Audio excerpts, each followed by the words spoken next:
Hey, what's up, everybody, man? So, welcome to episode 11 of Find Out the Truth About Odell Beckham Jr. To be real with y'all, man, this video probably would have been out Thursday if it was up to me because the game was on Tuesday. The film dropped, like the complete film, dropped on Thursday. You know, I've been caught up working. I've been getting off late. I've been delivering packages, bruh. If you know, you know, man. Around Christmas time, it get crazy, you know? So, luckily, that's in the past, and these videos should start coming out on time, you know. But to get back to the Odell part, you know, last week against the Seahawks, or shall I say earlier this week, he had one catch out of 3 petty targets for 7 yards, you know. And I'm not trying to make this seem like Odell's supposed to get all the targets in the world, because that's just not how teams go, you know. Like, but it's just kind of surprising that he went up against one of the worst defenses in the NFL and only got 3 targets. And only had 7 yards, no touchdowns, no nothing. And they didn't even have Tyler Higbee. How do you say his name? Higbee. You know, they had some COVID protocol issues. I'm thinking he about to get some targets, but that didn't happen, you know. And I was honestly a little bit disappointed in the film that I seen from Odell. Right here, he did get off to a good start. Ends up getting a free release, a little quick slant or in route, whatever you want to consider that as. Easy little completion. That's his 7 yards right there. That was to start the game off, you know. Then right here, you got Odell lined up on the outside. What he ends up doing is getting a free release off the line. They're playing zone coverage. He's in between the zones. Stafford is reading the linebacker right here. He thinks that linebacker has potential to jump the route that Odell is pretty much running. But the thing that Matt Stafford didn't do is read this man. This man is really responsible for the flats. He just took Odell to where he's supposed to go. So, since Stafford didn't see him, he ended up checking down to the flats, and the flats was already covered. He might have been able to get that ball to Odell, I'm not really sure. But you got Odell right here in the inside. What he ends up doing is get a free release off the line. Boom, killed him on a drag route, just like last week. Same play, if you watched last week. But it comes back because some type of penalty. So that didn't even count. But you got him right here on the outside. What he ends up doing is running a quick little slant route. He has a good release, but Stafford thinks that this man has potential to kill that play. So he turns to his second option and hits him. It just doesn't come in. They play pretty good D. Right here, you got Odell lined up on the outside. And what Odell ends up doing is basically running a deep route. As you can see, Odell is not open. But Van Jefferson's running the post. He's open. That's who Stafford's looking at, and that's who Stafford lets the ball go to. And if you look downfield, Odell didn't get open till that safety crashed down on the play that was actually going on. But you got Odell right here in the inside. What Odell ends up doing is basically running the corner route. As you can see, before he even runs the corner route, Stafford has a defender in his face. So Stafford doesn't have time. You feel me? Cooper Kupp is right there. That's the play anyway, to get the ball to Cooper Kupp off the block and release, and Stafford does what he's supposed to do right there. Odell was open, but the play wasn't really designed to go to Odell. Then you got right here, you got Odell on the inside. What he ends up doing is getting a solid release off the line. I'm talking kill thing, you feel me? The corner though he beat, so he get the hugging him. They love hugging all up on Odell. They love it. I don't know, bro, they love it, but he draws the pass interference penalty, bro. That's out of Odell's control. He did what he was supposed to do. Right here, we got Odell on the outside. And what he ends up doing is trying to get a release off the line. Just couldn't really do it. Defender with him every step of the way. This is unheard of on the Seahawks secondary. I don't know what they was doing, but they was playing good D on Odell. You feel me? You go see some more of that. You got him right here. What Odell ends up doing is basically running a little fade route in between the zones.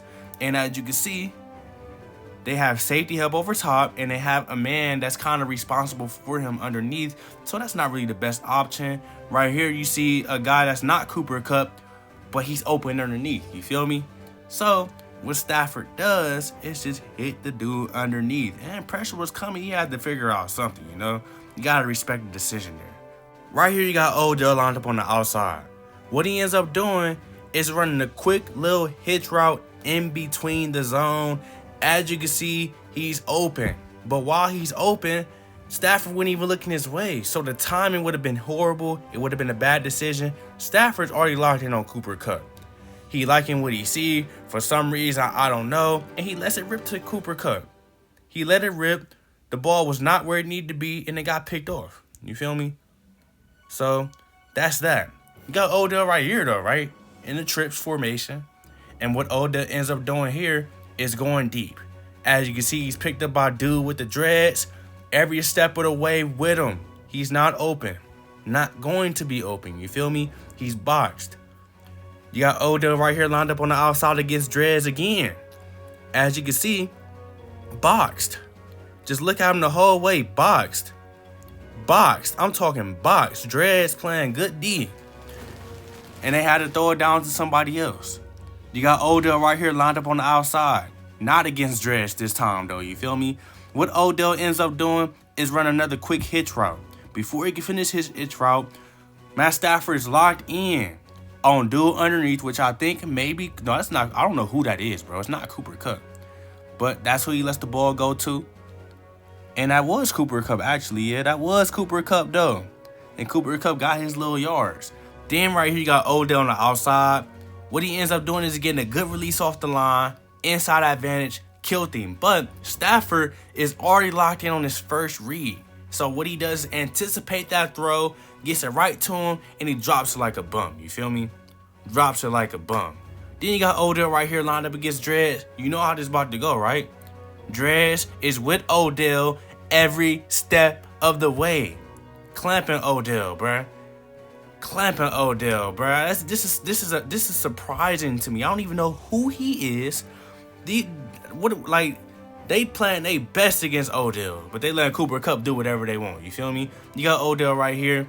What he ends up doing is running basically a little curl route. He's getting shadowed by, dreads. But look in the backfield. You got dude off the edge coming in. You got the other two dudes beating their man. Stafford is under pressure. He got to make something happen. Steps up in the pocket.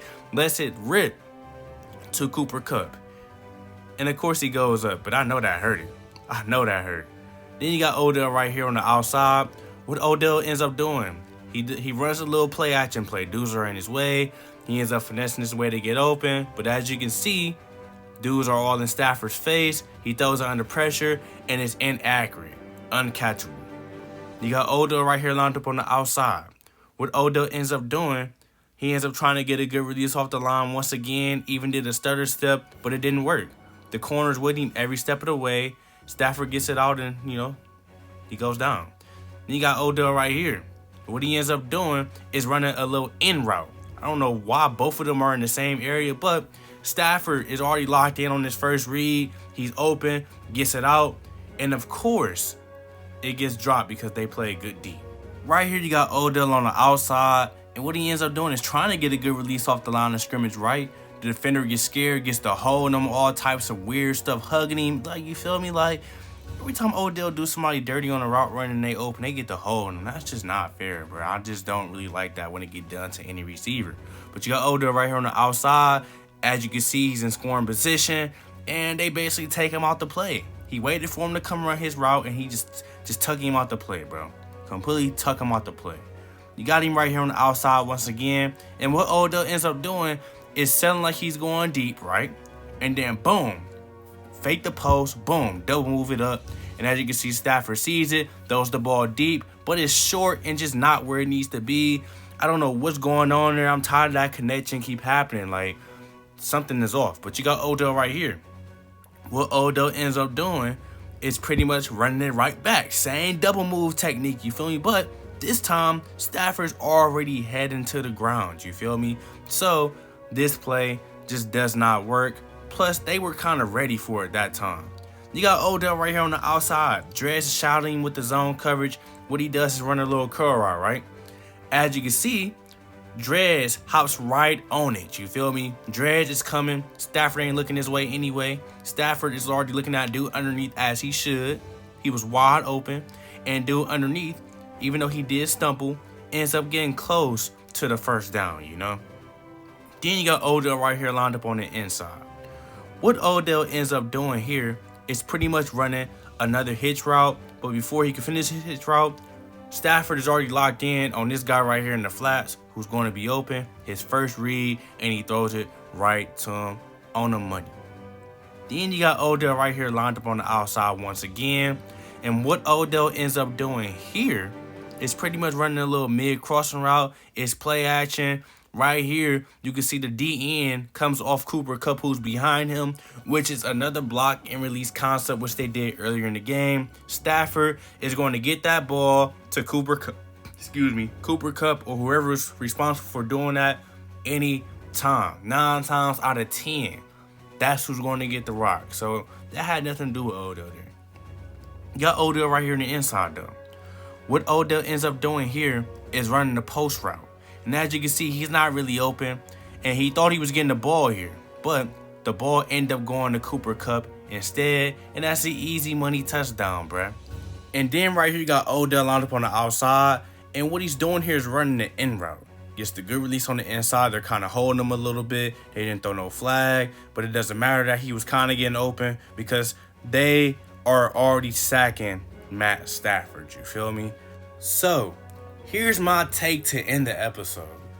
Obviously, based off of this episode, it's not like Matt Stafford was just missing Odell. It's not like they didn't make Odell the first read at times. It's not like, they weren't trying to get Odell the ball. I just feel like the Seahawks played great D against Odell. They took away the deep opportunities. They took away the scoring opportunities for Odell. In general, they took away opportunities for Odell. And when there were opportunities there, rather he was open or it was just a small window to get him the ball, Matt Stafford was either locked in on his first option or a safer option rather than throwing a ball to Odell. Like, sometimes he wouldn't even look at his way. And it's not like he was neglecting him. He was just looking at his first read or his second read. It's just something like that, So I don't think there's a blame that we have to put on anybody. I just think like I said, the Seahawks played good D against Odell, and they played good D against everybody, you feel me, except for Cooper Kupp. But the other thing I want to say is that I feel like we need to sit up here and lower our expectations for Odell while he's with the Rams, because Odell, a lot of people were expecting him to revive his career with the Rams. And I don't think that's really realistic, because the Rams, one thing I'm starting to notice, they have a lot going on over there. They had a lot going on before he came, I'm not saying they had a lot of drama on them, but they have a lot of good things. They got stuff figured out over there already. Odell is more in a situation where he needs to get in where he fits in and produce, rather than going over there just trying to put up crazy numbers. Think about it. He's aware of this. When he joined the Rams, there was no secret that Matt Stafford was an MVP candidate. There was no secret that Sean McVay is one of the best coaches in the league, especially offensively. There was no secret that this was a pass-heavy offense. That's what made them attractive, But there also was no secret that Cooper Kupp was the man over there. That Cooper Kupp was going so crazy that he's on pace of breaking numerous records and, of course, cracking that 2,000 yards. That hasn't been done in an extremely long time, you feel me? Then, on top of that, at the time, he knew they had Robert Woods before the ACL injury, so he was willing to basically at least play wide receiver 3 or work his way into that wide receiver 2 role. He knew about Van Jefferson. He knew Van Jefferson had potential. He knew that. He knew Taylor Higbee was a part of that passing attack. He knew that they ran the ball with Darrell Henderson and gets him involved in screens. He knew the Rams already had their little thing going on over there. So it's impossible that he expected to come over there and take over and just go crazy like he did in New York. I just think, like I said, this was an opportunity for him to just come fit in and put in his fair share, help them win the Super Bowl. I don't see Los Angeles as a long-term option for Odell Beckham Jr. unless they get rid of Robert Woods or some shit like that. I just think this was a good pit stop to show that he still has value. He needs to be in a situation where he can either be the clear-cut wide receiver 1 or be a wide receiver 2 that's heavily involved in their offense, such as the Seahawks situation with Tyler Lockett and DK Metcalf, or the situation with Thielen and Justin Jefferson. There's other situations out there too, but y'all get what I'm going here. We need to lower our expectations. He's going to have games where he's going to go crazy. He's going to have games where he plays good. He's going to have games where he has low volume. As of now, he's 2 out of 4. He's had 2 low volume games out of 4 full games he's played for the Rams. So we have to lower our expectations and just rock everything out. But we can still figure out what type of player Odell Beckham Jr. is before the season is over, and we're going to still figure it out. But let me know what y'all think in the comment section. Like, comment, subscribe, and I got some more content coming soon.